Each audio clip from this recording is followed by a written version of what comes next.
Alright guys, because a couple people have asked for it, just a real quick battery video. So again, this is the E63 2016. Should be pretty much the same for any W212. On top of this air box, there are 3 little clips. They're just spring loaded. They pop out really easy. And then this thing just pulls away. Now underneath this we see our battery. So the main thing you want to do is just make sure the terminals don't touch anything. You're always going to want to start with the negative side and go ahead and undo the 10mm nut. You don't need to back it all the way out, it just becomes loose. And then you can just easily pull this away. Kind of set it out to the side. If you look right here, there is a vent line. You can just gently unplug it.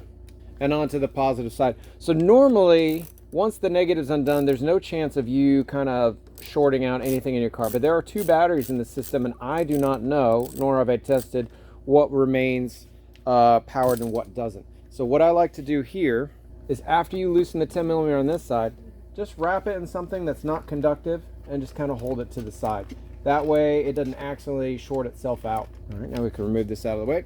Now if you look down here, there is a 13mm bolt. I'm using an extension to get it.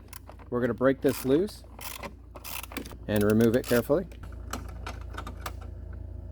Now most people can get their hand in there, or you can just use a magnet to retrieve that bolt. And last thing I like to do, even though this is an AGM battery, I don't know if yours is, so I always do this just as precautionary.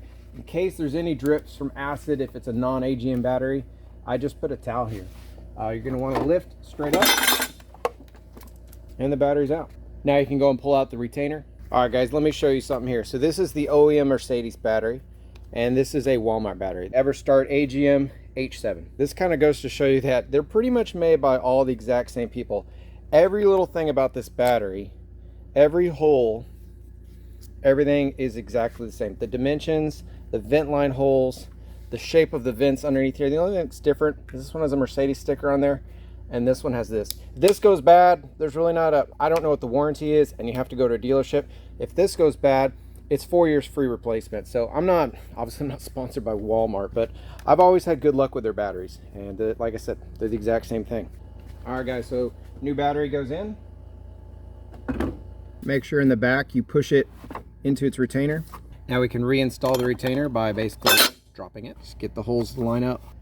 You can try to get lucky. I like to just kind of feed it down with one of these retrievers.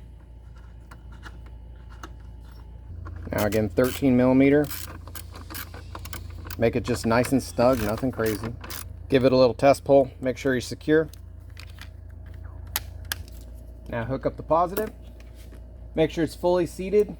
Nothing crazy on here, just kind of nice and snug. The negative over here. Nice and snug. And we can literally use the OEM protector cover. And obviously don't forget to hook up your vent. And the air box kind of nicely fits in here. Bottom in first. Get it snug. Clamp, clamp, clamp. And that's a battery install, guys.